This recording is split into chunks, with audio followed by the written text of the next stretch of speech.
ఏమండి ఇక నువ్వు గోకి గోకి గోకి చిరిగిన షర్ట్లలో 36వ షర్ట్ ఇది. నేనమ్మ ఇంతకంటే మళ్ళీ షర్టులు లేవు, ఈ పెట్టుకుంటే ఉంది, గోకుండా ఏంటో చెప్పు. ఏమండి గోకకే చెరుగుతుంది అమ్మ, ఇంత గోళ్ళు పెట్టుకొని ఆ జీవికే మాలకి వేస్తున్నారు. ఈల గోళ్ళు కదండి, పెట్టు గోళ్ళు అంటాయి, ఏ ఉన్నాయి దొరికిన ఇక్కడ పెడుతున్నారు, గోకుతున్నారు భర్తలనే. చెప్పు ఈరోజు ఏ రోజు గుర్తుందా? ఎందుకు గుర్తులేదు? ఈ రోజు నాకు బాగా గుర్తుంది.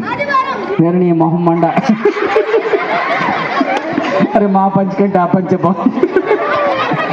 సరే ఓకే నాన్న, ఓకే అది జిప్పేసుకున్నాను. ఓకే, ఈరోజు నాకు చాలా గుర్తున్న రోజు. ఈరోజు గుర్తు పెట్టుకోవాల్సిన రోజు. అదే ఎంత గుర్తు పెట్టుకోని అమ్మ ఏంటో ఈరోజు చచ్చినోడా, ఎప్పుడు చూడు మా నాన్నమేనే కింద పోయి వాయమ్మ మా ఆయన పోయాడే అని ఏడిచిన రోజు. మీకేం పుట్టింది అసలు నాకు అర్థం కాదు. ఎప్పుడు చూసినా మా పుట్టింటి వాళ్ళు వాడు ఏడుస్తారు. నాకు ఫైల్స్ పుట్టినాయండి. మా నాన్న ఏం చేశాడు మిమ్మల్ని అసలు? ఏం చేశాడా? దీని అయ్యి ఏం చేశాడో తెలుసండి. నా పేరు శేషు అండి, దాని పేరు కీర్తి అండి. పెళ్లి చేసుకుంటున్న శుభమా అని చెప్పేసి శేషు కీర్తుల వివాహము మహోత్సవాన్ని కొట్టాలి కదా, కీర్తి శేషుల పెళ్లి అని కొట్టించాడండి పెళ్లి కార్డులో. దొంగ సచ్చినాడు పెళ్లికి ఏమంటారు, ఒక్కడు ఏదో రాలేదు. అది భోజనం రెండు మిగిలిపోయింది. ఆడ అక్షంతలు వేసాడు, వెళ్ళాడు, నేను పంతులు వేసుకున్నాను. ఇచ్చాడు బొమ్మల కట్నం. ఏమండి కట్నం అంటే ఎవడైనా ఏం ఎక్స్పెక్ట్ చేస్తాడు? ఓ బైకో 10 లక్షలు ఏదో ₹1,00,000 ఎక్స్పెక్ట్ చేస్తాం. ఇలా నా బుల్లెట్ బైక్ ఇస్తాను అల్లుడు అన్నాడు. అబ్బా, మా మామ అడగకుండా బుల్లెట్ బైక్ ఆఫర్ చేసి ఇన్స్టాల్మెంట్లో అన్నాడు. పోనీలే ఇన్స్టాల్మెంట్ కట్టుకోనీలే అనుకున్నా. ఇలా ఏం చేశాడు తెలుసా అండి, ఫస్ట్ మంత్లో హ్యాండిల్ 2 చక్రం ఇచ్చాడండి, 3rd మంత్లో వెనక చక్రం ఇచ్చాడండి, 4th మంత్లో దానికి ట్యాంక్ ఇచ్చాడండి. ఇంత పెరలేసుకొని ఉంటుంది.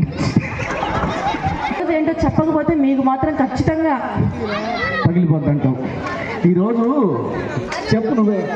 ఈ రోజు మన పెళ్లి రోజు అండి. అదే కదా నా జీవితం నాశనం అయిన రోజు. హలో, నన్ను పెళ్లి చేసుకోవడం వల్ల మీ జీవితం నాశనం అయింది. 100% ప్రతి మగాడి జీవితం నాశనం అయిపోయింది. అందుకే ముచ్చున్నాను చూడాలి. నేను అంటే నన్ను పెళ్లి చేసుకోవడానికి ఎంత మంది అబ్బాయిలు రెడీగా ఉన్నారు తెలుసా? ఇక్కడ ఒక్కడ చేసుకోడు కావాలంటే రెడీనా అబ్బాయిలు? రెడీనా? చిన్న చిన్న పిల్లలు అంటున్నారు. మగాళ్ళు పెళ్లి చేసుకోవడం తెలుసా? నన్ను మగాళ్ళ ఆడవాళ్ళు పెళ్లి చేసుకోవడం తెలుసా? ఏమంటే నన్ను ఎవరైనా పెళ్లి చేసుకుంటారు? యూత్ అంత ఇక్కడ ఉన్నారు. మరి నువ్వు చేసుకుంటావా? నా కర్మ పోయిపోయి అది చేసుకొని ఏం చేసుకుంటాను. సరేలే కానీ నాకు ఇన్నాళ్ళలో మీరు ఎప్పుడు ఏ గిఫ్ట్ ఇవ్వలేదు. ఈ వెడ్డింగ్ యానివర్సరీకి మాత్రం నాకు గిఫ్ట్ కావాలి. ఈ వెడ్డింగ్ రోజు పెళ్లి రోజు నీకు గిఫ్ట్ కావాలంటావు అంతే కదా?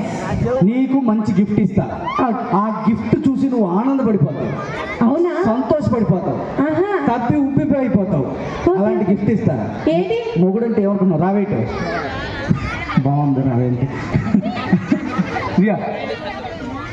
ఆ చందమామ చూసావా? ఈరోజు రాలేదు, నేను ఉందనుకో. ఓకే చెప్పు.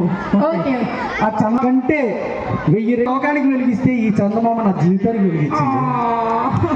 అబ్బా, నువ్వు ఆనందపడ్డావు కదా, సంతోషపడుతున్నావు కదా, ఇదే నీకు ఇచ్చే గిఫ్ట్. దుర్మార్గుడా, నికృష్టుడా, దరిద్రుడా, చచ్చినోడా, మొదలస్ట్ కూడా. నేను మీ నాన్న ఎందుకు తిడతావు నువ్వు? ఎప్పుడు చూడు గిఫ్ట్ ఇస్తా అంటే నీకు ఒకటి చెప్పడం. నన్ను ఇప్పుడు నిజంగా మీరు బయటకు తీసుకెళ్ళాలి. బయటకు తీసుకెళ్ళాలా? ఆల్రెడీ బయటే ఉన్నావు కదా. సరే, నిన్ను టూర్కు తీసుకెళ్ళాలి అంతే కదా? అవును. నిన్ను ఆనంద పెట్టాలి అంతే కదా? అవును. బిజీ లైఫ్ లో చాలా మంది భర్తల భార్యల్ని టూర్లకు తీసుకెళ్ళలేక, బయటకు తీసుకెళ్ళలేక బాధపడుతుంటారు భర్తలు. కానీ భార్యలు కూడా బాధపడుతుంటారు. అయ్యో నా మొగుడు ఎప్పుడు బిజీ బిజీ అని చేస్తాడు. కొడైకెనాల్ వెళ్దామా? అరకు వెళ్దామా? ఎక్కడికి వెళ్దాం? ఊటీకి. మామూలుగా ఏమంటే ఊటీకి తీసుకెళ్ళా. టికెట్లు బుక్ చేసుకున్నారా? మరి మామూలు తిట్టా నువ్వు. ఇదిగో ఊటీ. ఊటీలో చెట్లు, పొట్లు, రోడ్లు, డ్రైనేజీలు చూసావా? అద్భుతంగా ఉన్నాయి అన్ని. అవునవును, చాలా బాగున్నాయి. ఊటీ వెళ్ళి వచ్చేసాం మనం. జీవితం అంటే హాయ్, ఇది ఒకటే అలా పెడతా ఉంటుంది. ఓకే చెప్పండి. ఓకే, అసలు మీరు భార్య అంటే ఏమనుకుంటున్నారు? మీరు భార్య అంటే ఏమనుకుంటున్నాను? భర్త అనుకుంటున్నాం. అంటే అసలు ఒక భార్య భర్త మధ్య రిలేషన్షిప్ ఎలా ఉండాలి? భార్య భర్తల బంధం గురించి అడుగుతున్నావు కదా నువ్వు? అవును, నాకు అర్థమైంది. చాలా మంది భార్యలు నేర్చుకోవాల్సిన క్వశ్చన్ ఇది. ఒకసారి గట్టిగా చప్పట్లు కొట్టున్నామా భార్యలందరూ? భార్య బల్బులో ఉండాలి, భర్త భర్త స్విచ్లా ఉండాలి. భర్త స్విచ్ చేస్తే బల్బు వెలగాలి, భర్త స్విచ్ ఆఫ్ చేస్తే బల్బు ఆరిపోవాలి.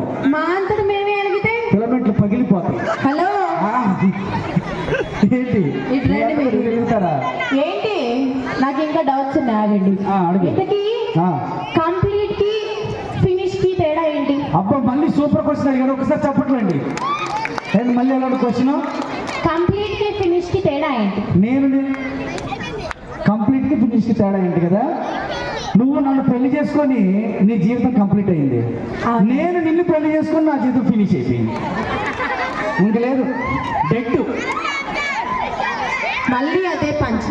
ఛీ, సరేలే కానీ ఇంకొక డౌట్. ప్యాంట్ వేసుకొచ్చిన మళ్ళీ అదే పంచ్ అంటది. ఎప్పుడు పంచ్ అంటే ఇష్టం. ఫోన్ మీదే కదా? అదే. సరే, నా ఫోనే. ఇంకొక డౌట్ ఉంది నాకు. ఆ.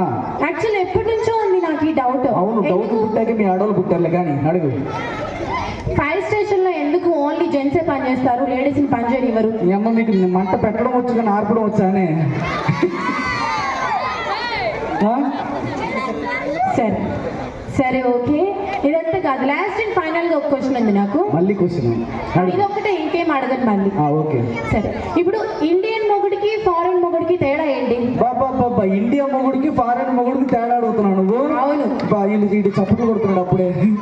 ఓకే, ఫారెన్ మొగుడు భార్యతో గొడవ పడితే టర్కీ వాడు ట్రెక్కింగ్కి వెళ్ళిపోతాడు, లండన్ వాడు లాంగ్ డ్రైవ్ వెళ్ళిపోతాడు. ఒక్క ఇండియా భర్తే ఎక్కడికి వెళ్ళలేక బోర్ ఏడుస్తా బార్కి వెళ్ళి బీర్ తాగి మళ్ళీ భార్య దగ్గరికి వచ్చి మళ్ళీ కాలు పట్టుకుంటాడు. అంత తేడా ఉంది. సరే సరే, ఇంకొక చిన్న డౌట్ గుర్తొచ్చింది నాకు. ఎందుకు ఎప్పుడు జెంట్స్ కి మాత్రమే బట్టతాలు ఉంటుంది, లేడీస్ కి ఉండదు? మీరు పెట్టే బాధలకి భర్త పిల్లాన్ని ఏమీ పీకలేక వాడి చుట్టూ వాడే పీక్కుంటాడు కాబట్టి వాడికి పడతాలు వస్తుంది. అసలు నాకు అర్థం కాదు, ఎందులో గొప్ప మీరు? అరే మేము ఎందులో గొప్ప? మేము లేకపోతే అసలు ప్రపంచం ఉందా? లేడీస్ మనం లేకపోతే ప్రపంచం ఉందా?